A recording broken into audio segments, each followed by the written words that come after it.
Chilling tales for dark nights.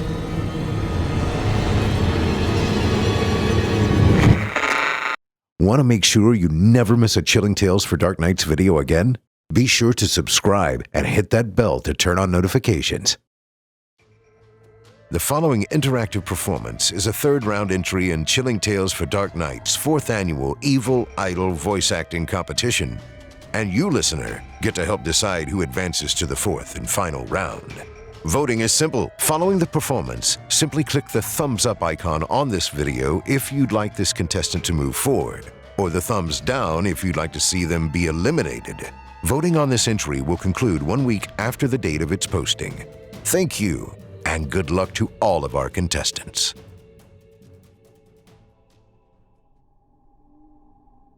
I grew up in a place called Liar's Fane, or the Fane as locals called it. A solid 2.5 hours from anywhere worth going. I lived with my grandmother in her rustic, weathered farmhouse, just beyond the edge of the Fane, set adrift in the countless acres of wheat and corn that occupied the empty space between towns. Nana was well known in the Fane. The townsfolk called her an herbalist, but it was bullshit and they all knew it.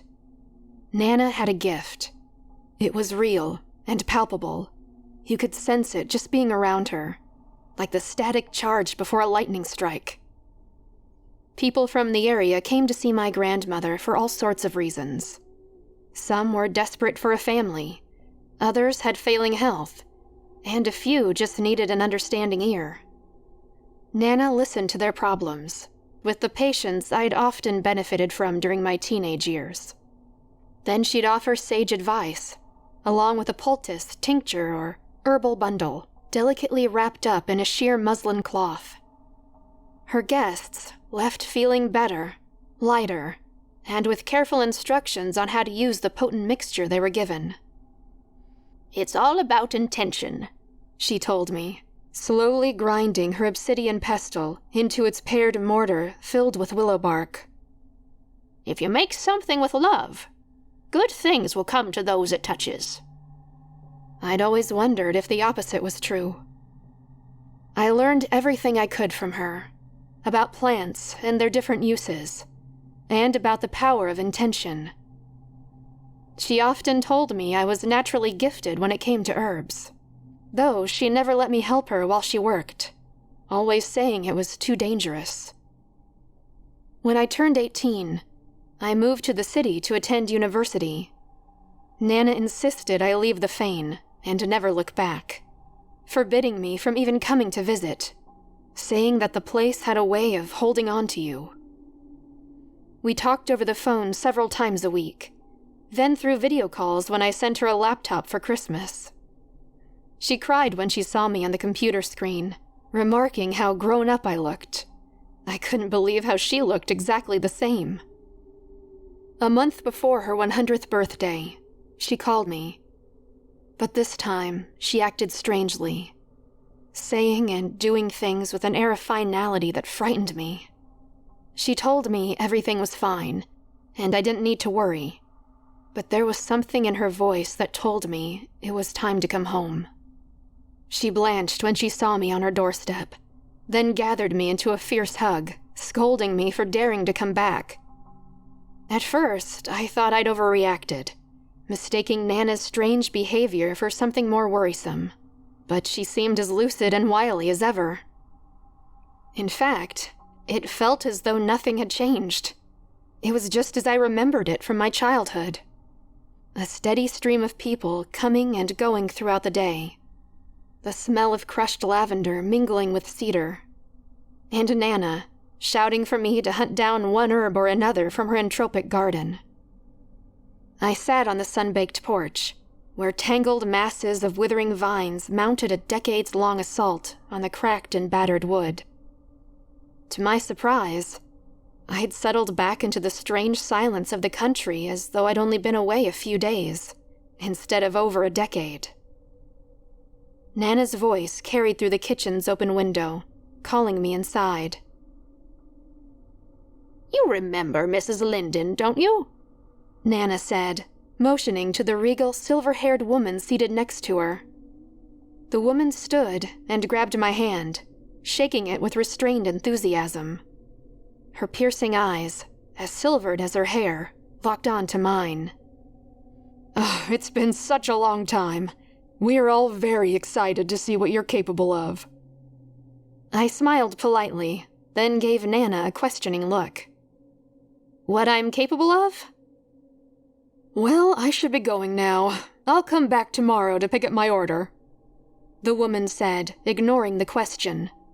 She swept from the room and out the front door, shutting it quietly behind her. "What the hell was that about?" I said. Nana smiled sadly, then motioned for me to sit.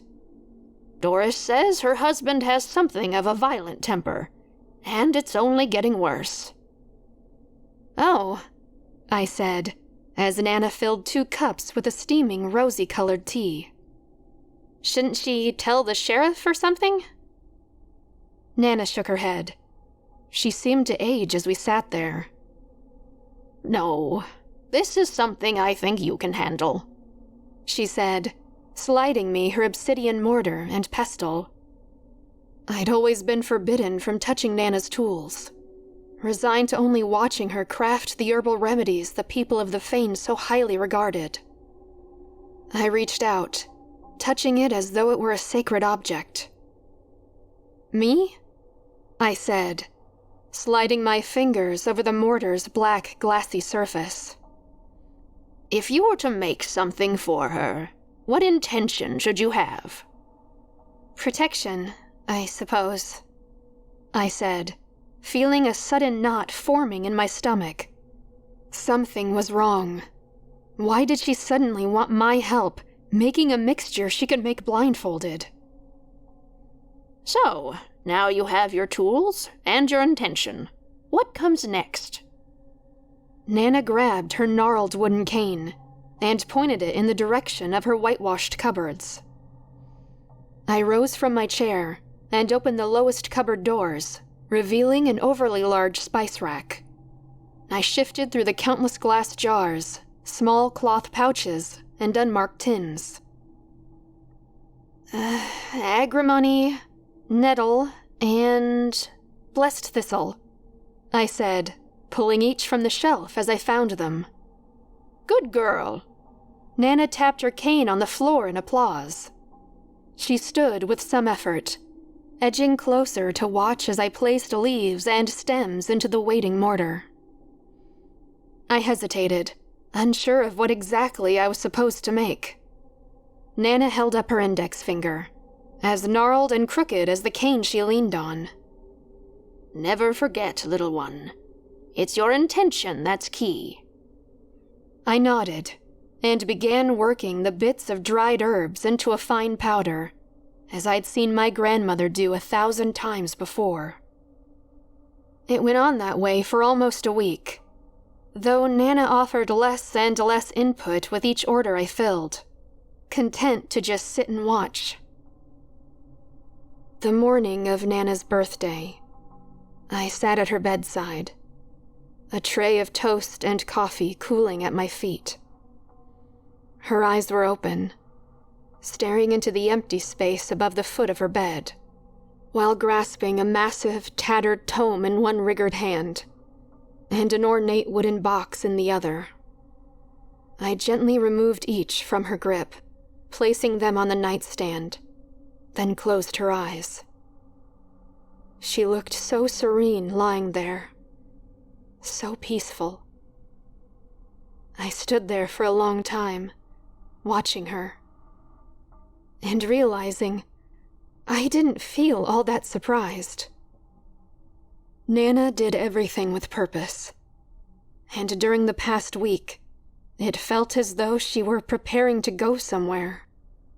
It was like the excited energy on the night before a big trip. Sad to leave, but excited to go. Nana's house was full that night. The people of Liar's Fane turned out to pay their respects, but the evening was filled with strange, offhand comments, echoing the words of Mrs. Linden the week before. "We're so excited to see what you're capable of. I retreated upstairs, away from the nauseating hum of laughter and small talk, into the quiet of Nana's darkened room. I stood, unmoving, staring down at the tray of this morning's untouched breakfast, as tears slipped down onto the front of my shirt. I sat on the edge of her bed, letting my head fall into my hands for a few brief, unstoppable sobs. The creaking of mattress springs and rustling of blankets startled me. I sprang to my feet. I could see the mattress bowing, as if under someone's weight. Then came the smell of lavender. I quickly turned on the light, blinking away the teary haze. The room was again silent, and the scent gone. The book I'd placed on the bedside table that morning was cracked open to a dog-eared page midway through. I leaned in to examine the handwriting on the brittle yellowed paper. The child, bound by birth, must bear the iniquity of the forefather. I felt a chill crawl its way up my spine, standing my hairs on end. I didn't know what it was supposed to mean, but it had a physical effect all the same. The feeling of eyes on me made me turn. Mrs. Linden stood motionless in the doorway. "There you are," she said, reanimating to glide toward me. Grabbing my hand, she pulled me back toward the stairs, where the townspeople had gathered. The laughter and small talk had been replaced by an oppressive silence, as Mrs. Linden stopped us on the second stair from the bottom. "We just wanted to say how much we appreciated your grandmother. She was a part of all our lives, but we know she left us in good hands." The crowd raised their assorted glasses in a solemn salute. "Thank you, but I'm not staying," I said. The serious expressions of the crowd lessened, as the corners of everyone's mouth seemed to curl upward in a unified, knowing smile. "Your grandmother was the same way at first, but she came round, and so will you." Mrs. Linden's grip on my arm held me like a vice. I winced in pain and tried to pull away, but every movement I made was met with her hand clamping tighter into my flesh. I stopped struggling and stared at her in disbelief. She let go and smiled. "See how easy that is?" she said. The crowd murmured their approval, then continued their jovial small talk. I rubbed my arm. It ached and throbbed. I was certain a bruise was already forming. These people were crazy if they thought they could bully me into staying. I don't know what kind of hold they had over Nana, but it wasn't going to work with me. Nana told me to never come back, and this must have been why. It was midnight before the house was finally empty again. I turned out the lights and bolted the door, then crept up the stairs to Nana's bedroom, slipping across the oak boards as though I might wake her. I grabbed the book and box from the nightstand, then stopped at the door, turning to face the room as the faint smell of lavender wafted past. "Nana?" I said into the darkness, but there was no answer. Down the hall in my bedroom, I cradled the giant tome in my lap, turning each page with the care a book of its age required. Page after page of recipes for potent herbal remedies, short passages about the properties of plants, and journal entries about Nana's life filled every inch of writing space. The oldest were faded and nearly unreadable, but the last entry was made the night Nana died. "I'm sorry, little one. I wanted to spare you from this if I could. I tried to keep you away from them, but I knew sooner or later you'd come back. I'd intended to make a go of it myself, but now it's up to you. I left you something to help, but the contents of the reliquary won't be enough on its own. I caught the fleeting image of a dark figure in my peripheral, but tried to ignore it. As a child, I was no stranger to spotting shadows out of the corner of my eye, or hearing voices whispering at night. But I was never afraid of them. I never worried, because I knew I was safe with Nana. Now she was gone, and I shuddered at having to face them alone. I turned my attention to the ornate wooden box, the reliquary Nana mentioned. Several sigils were burned onto the wooden bottom, while metal runes were inlaid along the edges, meeting at an iron clasp in the middle of the lid. It reminded me of a miniature coffin, or maybe that was just the kind of day I was having. The figure appeared again, lingering longer than before. I squeezed my eyes shut, trying to will it away. Breath hit my skin, hot and acrid. Then fingers combed through my hair. I screamed, flailing my arms in wild circles at the empty space around me. I bolted from the bed. I could feel spectral hands reaching for me as I ran from the room into the hallway. I turned back as I reached the top step. A powerful force pushed me off balance, sending me tumbling to the unforgiving floor at the bottom of the stairs. My head throbbed where it collided with the ground, and my vision blurred. The shadowy figure stood at the top of the stairs, shrouded in a black mist, with two glinting silver eyes. I scrambled to my feet and swung around the banister, sprinting through the house and out the back door, to where my rusted little station wagon was parked. I jumped in, grabbing the keys from the visor. I nearly spun out on the gravel of the long road leading to the old farmhouse, then sped onto the desolate stretch of county road, heading away from the house and the Fane. I could handle all the legalities by phone, or I could come back with some of my friends to ward off the local color. For now, it was best to just get away. There was nothing for hours. The sun was already starting to peek out in pinks and yellows from beyond the horizon, but the corn and wheat just kept going. It didn't matter. I was putting distance between me and the Fane. Finally, I saw a turnoff and took a chance, hoping there would be somewhere I could get some gas, or at least use a phone.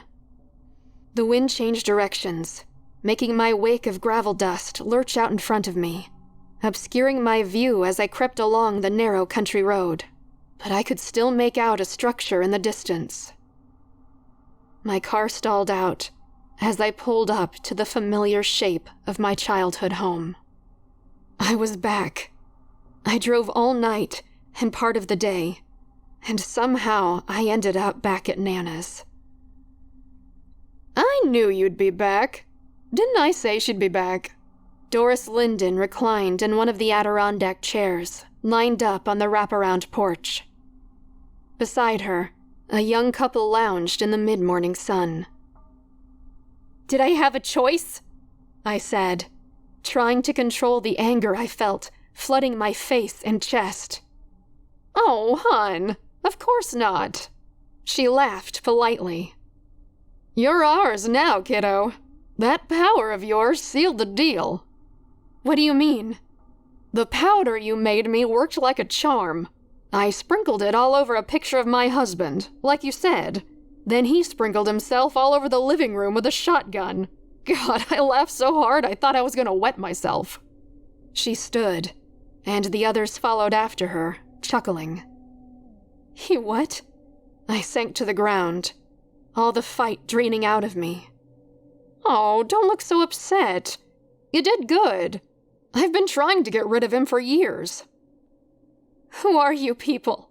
I said, my voice weak and pathetic. The group smiled, silver flashing in their eyes.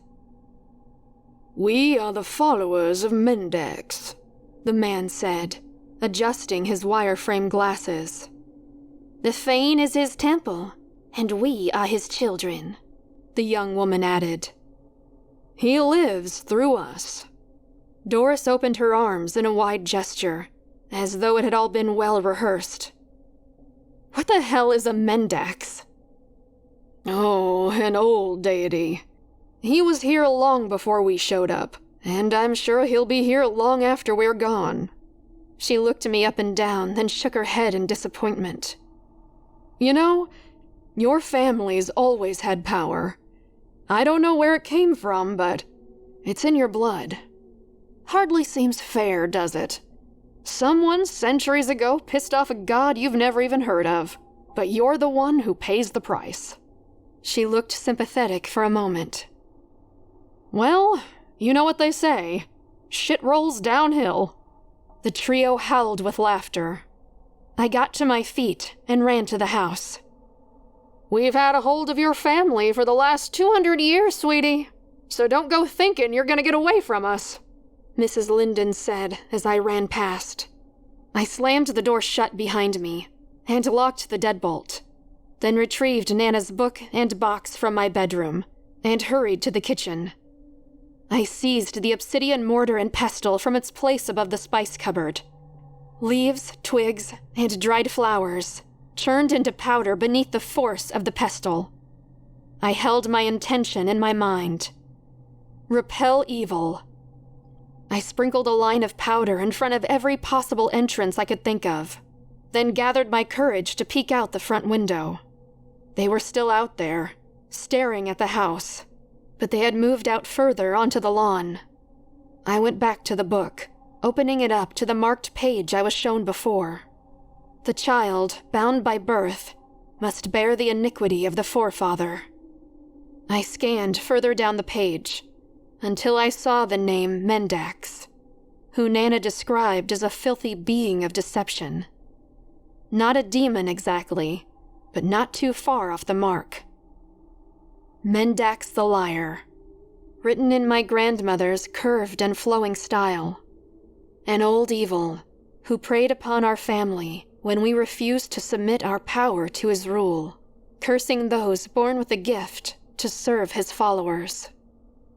I could hear cars pulling up outside, and voices calling out to one another in greeting. "These people," Nana's journal continued, "the people of the Fane, they are his true children, in body and spirit, the result of an old god philandering with humans." "Yeah, awesome. Is there a way to stop it?" I said, flipping frantically through the pages. "Nana, if you can hear me, a loophole would be great right about now." The scent of lavender breezed past. The jars of herbs I had set out all tipped over at once, flooding the table with small dried flowers and leaves that encircled the wooden box. The relic. I'd nearly forgotten about it. I flipped open the clasp, and the lid sprang open. I gasped, throwing the box back onto the table, then took a few steps back in disgust. Inside, a shriveled human hand was curled into a loose fist.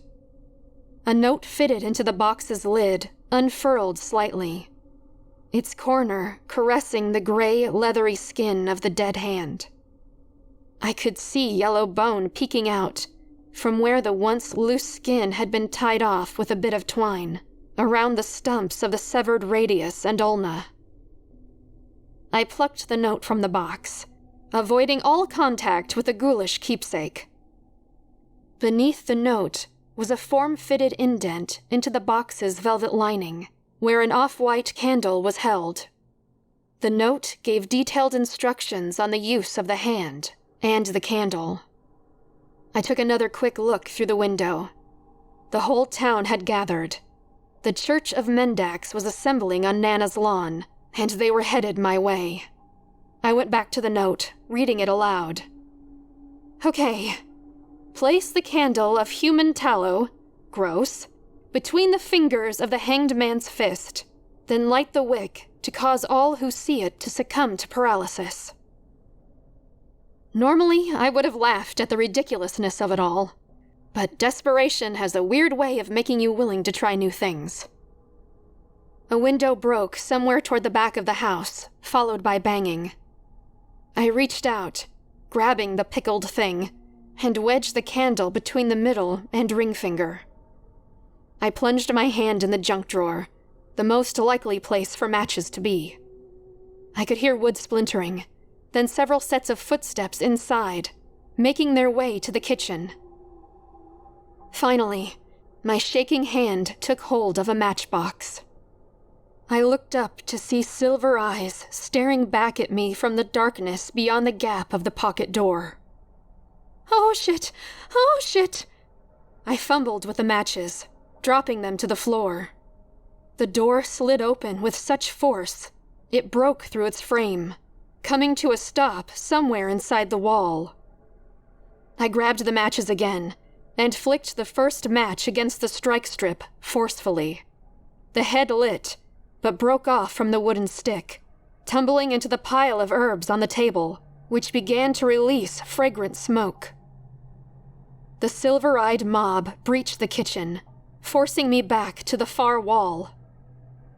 The window beside me burst inward, where more of Mendax's troops slipped inside.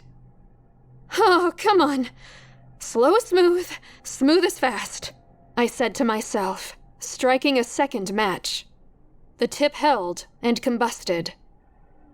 Someone grabbed hold of my shirt from behind as I lit the candle clutched in the long dead hand.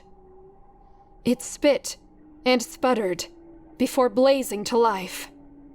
The crowd froze. I tore myself away from the mob's grip, picking my way between all the bodies packed in the small room, their glinting eyes following as I passed. "You will serve those loyal to me," the man with the wireframe glasses said from over my shoulder. Mendax spoke through them, moving from person to person like a virus. I closed my eyes and took a deep breath. "Banish evil," I said, holding the intention in my mind. The slowly burning herbs filled the kitchen with their pleasant odor, causing the crowd to shudder violently in response. I sat the morbid candle holder on the counter near the door, then grabbed several brown glass bottles from the cupboard. A heavy black miasma streamed from the eyes of the townsfolk, curling and coiling from their bodies, until a smoky figure reformed at the center of the kitchen. Two silver eyes shone from within the churning mist. The people lowered their gaze, in reverence of their deity that stood before them. "You will serve my followers." The voice was calm and ancient. I smiled, then held up one of the brown glass bottles marked alcohol Nana used for tinctures. "Yeah? What if you don't have any followers?" I smashed the bottles on the ground, then quickly lit a match and tossed it into the puddle spreading across the kitchen floor. Screaming erupted behind me as I fled the house to the front lawn, where I watched the flames consume my childhood home and the paralyzed residents of Liar's Fane. I walked away from the smoldering ruins, with the thick scent of herbs and roasting flesh hanging in the air. The moon was high overhead by the time I reached the junction road leading to the highway, where a young woman in a passing car stopped to offer me a ride. I gladly accepted, sinking into the passenger seat, exhausted, eventually falling into a deep sleep. I woke to the sound of rain pattering the car's roof and windows. The woman in the driver's seat put the car in park and turned off the engine. "You sleep okay?" she said. "Yeah, thanks.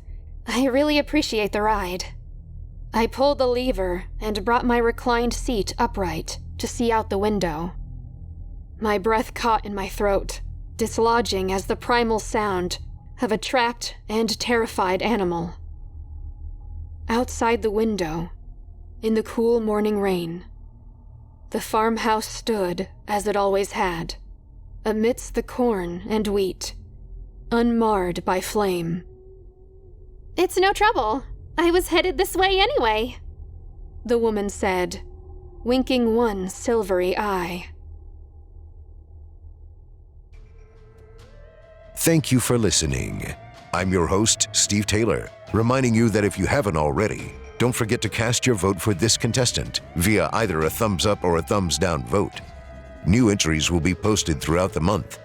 Be sure to tune in and vote for each of them and help decide who becomes the next evil idol. Until next time, turn off the lights and turn on the dark.